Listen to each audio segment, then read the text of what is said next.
Leila Alice Denmark was an American pediatrician.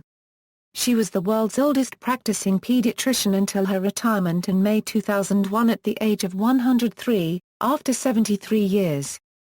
She was a supercentenarian, living to the age of 114 years, 60 days.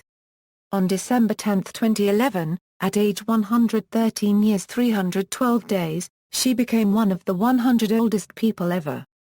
At her death she was the fifth oldest verified living person in the world and the third oldest verified living person in the United States.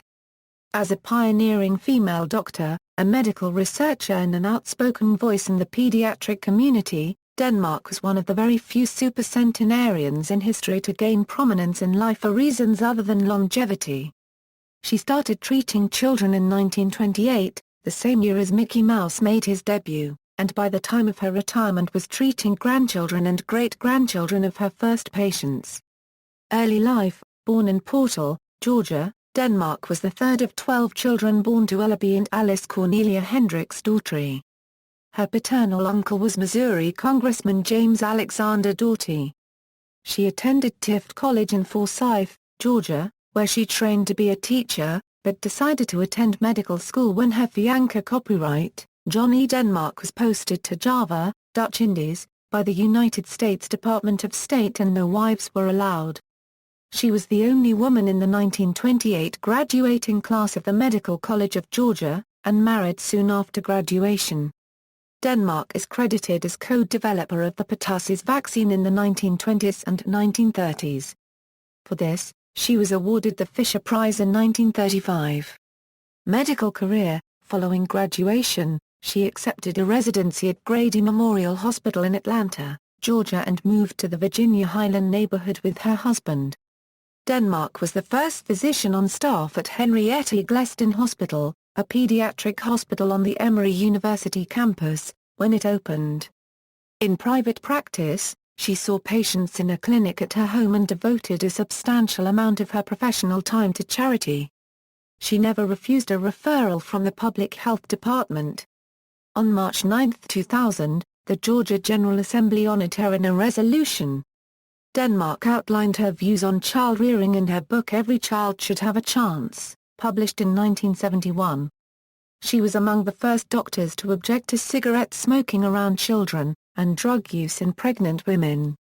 She believed that drinking cow's milk is harmful, and that children and adults should eat fruit instead of drinking fruit juices, and drink only water.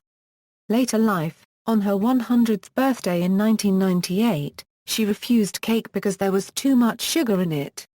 When she refused cake again on her 103rd birthday, she explained to the restaurant server that she had not had any food with added sugar in it in 70 years.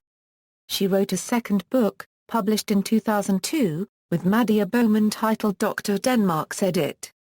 Advice for Mothers from America's Most Experienced Pediatrician. Denmark retired in 2002 because her eyesight was getting too weak for more involved tasks such as examining children's throats. Denmark lived independently in her Alpharetta, Georgia home until age 106, when she moved to Athens, Georgia to live with her only daughter, Mary Hutchison. On February 1, 2008, Denmark celebrated her 110th birthday, becoming a supercentenarian.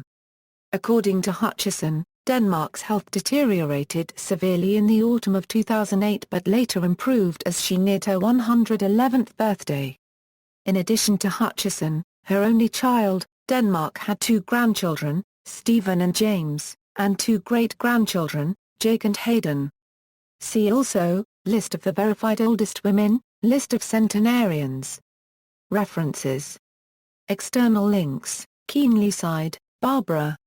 Dr. Leila Denmark's Secret, Love What You Do. Atlanta Business Chronicle, July 24, 1998. 1. Mayer, M.D., Charles R. The Grain Physician.